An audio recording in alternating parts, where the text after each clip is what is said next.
Hello, Honors Chemistry, and welcome to Chapter 2, Section 2.2. So what we're going to do is, since this is our first real chapter, right, Chapter 2, this set of lectures will contain some references to, like, the formatting of your book, things to pay attention to in your book, right, and just extra little things, right, that since we're just starting off the school year, that are important for you to know, okay? Every lecture from here on out won't contain those tidbits, right? Just this first one while we figure out our bearings, right? So first, this is your lecture, right? This is where you are going to get the primary source of information. Well, actually, no, that's not true. Step one, you read the book, right? And that's like your first exposure to the information, right? Some of it you'll get right away, some of it you won't, which is fine, right?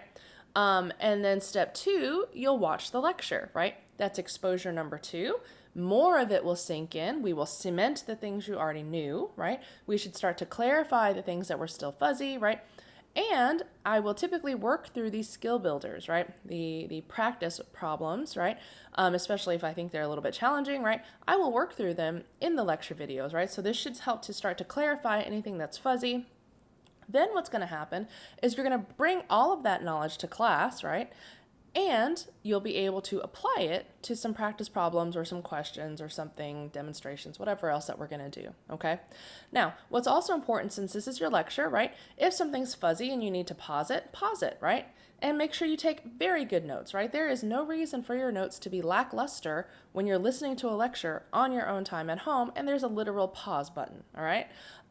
In addition, right, if you feel like you are advanced enough and you understood it really well, I don't fault you for watching it on double time, right? But again, make sure you're taking good notes, right? In addition, right, do be mindful that because this is your lecture and we're not sitting here staring at each other, if there's something that you don't understand, right, mark it so that way you can ask a question about it, right? Whether it's something you didn't understand that I said, right, or something that's still fuzzy, like a concept that's still fuzzy, right? Mark those things, right, and make time to come and ask them, all right? So anyway, starting with scientific notation, this is a refresher. I'm just going to do some highlights on scientific notation. I think you are also refreshing on this in math class. If this is something where you're just like, oh my gosh, you need to see me sooner than later, okay? So scientific notation, right? So this is just a matter of expression, right? When we take something from standard notation to scientific or back and forth, right? We are not changing anything about the value, right? We are just changing the way we are representing that number, right? So for example, starting here, when I say 2.5 times 10 to the positive 6, right? Positive 6 means giant number, yes? This means 6 places larger, right, than what we see written on the paper, right? And I know some people like to say, move it to the left, move it to the right. But you know, right, a lot of us know that sometimes we aren't so great with left and right. But we are pretty good about bigger and smaller. I am anyway, right? So if you're really great with left and right, you keep on saying left and right. But I like to say 6 places bigger, right? Which means that I'm going to, wherever I am, I'm going to move 6 places bigger, right? So 2.5, 6 places bigger is 1, 2, 3, 4, 5, 6, right? Which means that I'm going to fill in 5 extra zeros, right? And this is the actual number that I'm describing, right? So whether I say it this way or this way, they're the exact same number, just expressed differently, right? Here, right, when we're talking about 2.5 times 10 to the negative 6, right? Negative 6 means 6 places smaller, right? That's what that scientific notation says. So that means from where we stand, 2.5, I need to go 6 places smaller. 1, 2, 3, 4, 5, 6, which means I'm going to add 1, 2, 3, 4, 5 zeros to the front end of that value, right? So this number and this number, again, exactly the same, just a matter of how we express it, okay? So then going in the other direction, right? So let's make sure we can take standard notation and put it into scientific notation. So this is 1, 2, 3, 4, 5, 6. Right? So I think we all implicitly understand, first of all, whether you've ever thought about putting it into words. When we write scientific notation, this number out front needs to be greater than 1, less than 10. Yes? Greater than 1, less than 10 for it to be a proper expression of scientific notation. Okay?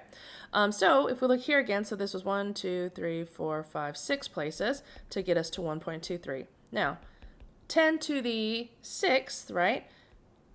But it's smaller, so negative 6, right? Because sometimes people get confused about, do I make it negative or positive? Well, is this a small number or a big number? Right, it's a small number. Negative exponents, right? Negative exponents, negative exponents represent numbers less than 1. Yes, or we could say negative exponents represent decimals. Yes, negative exponents represent numbers less than 1, or we could say that negative exponents represent decimal values, right? This is a number less than 1, a decimal value, which means that this should be a negative exponent, right? And then last one to give us a point of reference, right? We have 1, 2, 3, 4, 5, 6, 7, 8 places, right? So 1.23 times 10 to the 8th, and I know in this case that it should be a positive 8 because this number is bigger than 1, right? So it should be a positive exponent, right? Does that make sense? All right, so this is our quick primer on scientific notation. Do note for the rest of the school year, if a number has more than 3 zeros, right? So more than 3 zeros, in either direction, so more than 3 zeros on the front end or more than 3 zeros on the back end, it must be expressed in scientific notation. Yes, if it has more than 3 zeros on the front or the back, it must be expressed in scientific notation. All right, make sure you tuck that away. We will be using numbers of very large and very small quantity all year, so make sure you're good here. All right, thank you for listening. Stay tuned for the next section where we start doing some math with our numbers and counting significant figures. All right. Thank you for listening. Be good, and I'll see you soon. Bye.